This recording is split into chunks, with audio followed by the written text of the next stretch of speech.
Bismillahirrahmanirrahim. Assalamualaikum warahmatullahi wabarakatuh. Perkenalkan, nama saya Hairani Asfa. Saya mahasiswi apoteker dari Universitas Bakti Kencana yang sekarang sedang melakukan praktek kerja profesi apoteker di Puskesmas Pasir Jati. Sebelumnya, apakah teman-teman semua ada yang tahu vitamin K itu apa sih? Fungsinya juga untuk apa? Mari simak baik-baik.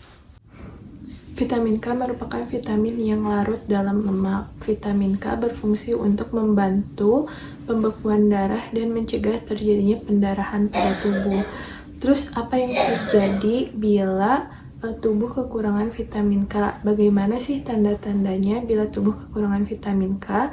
Yang pertama, biasanya tubuh mengalami memar secara tiba-tiba. Kemudian yang kedua, pada bagian memar biasanya mengalami pendarahan. Yang ketiga, luka sulit sembuh. Yang keempat, terjadinya mimisan. Dan yang kelima, pada belakang kuku biasanya adanya gumpalan darah.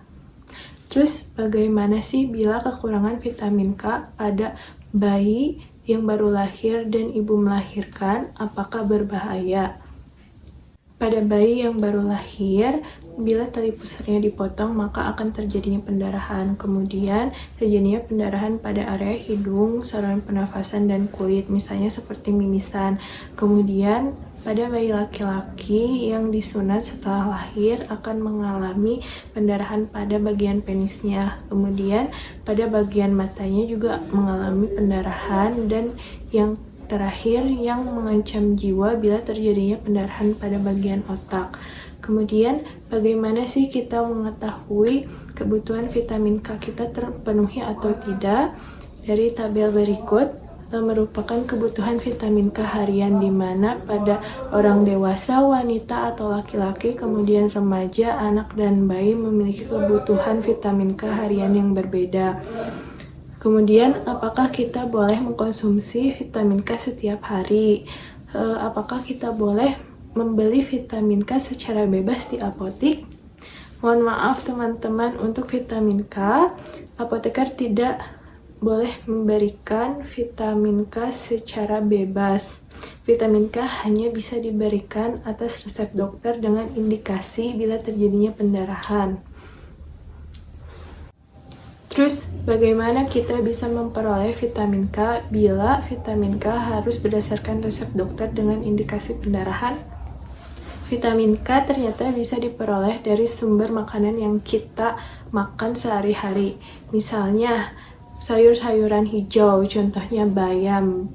Dalam satu mangkuk bayam, menurut Permenkes, itu mengandung 145 mikrogram vitamin K, dan itu cukup untuk memenuhi kebutuhan vitamin K harian pada orang dewasa.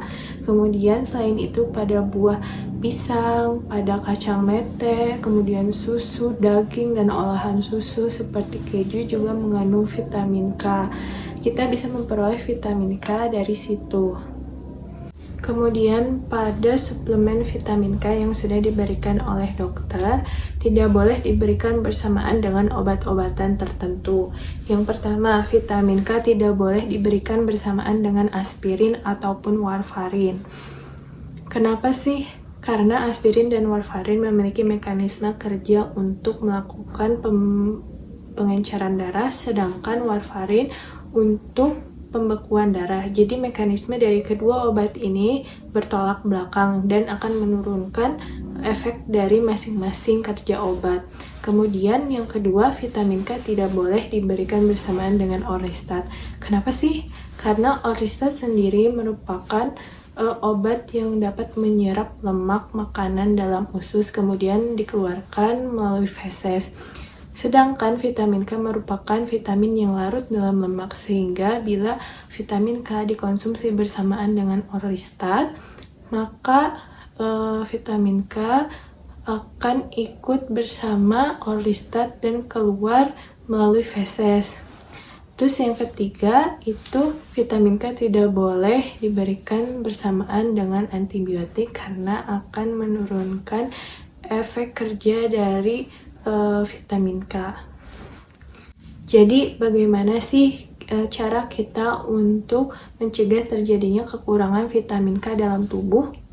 Yang pertama, mengkonsumsi makanan yang kaya akan vitamin K seperti bayam, alpukat, susu, daging, keju, dan pisang. Kemudian yang kedua, bila terjadinya pendarahan dan indikasi, bisa diberikan suplemen vitamin K. Kemudian yang ketiga, pada bayi yang baru lahir bisa diberikan injeksi vitamin K untuk mencegah terjadinya pendarahan pada ibu dan bayi yang baru lahir.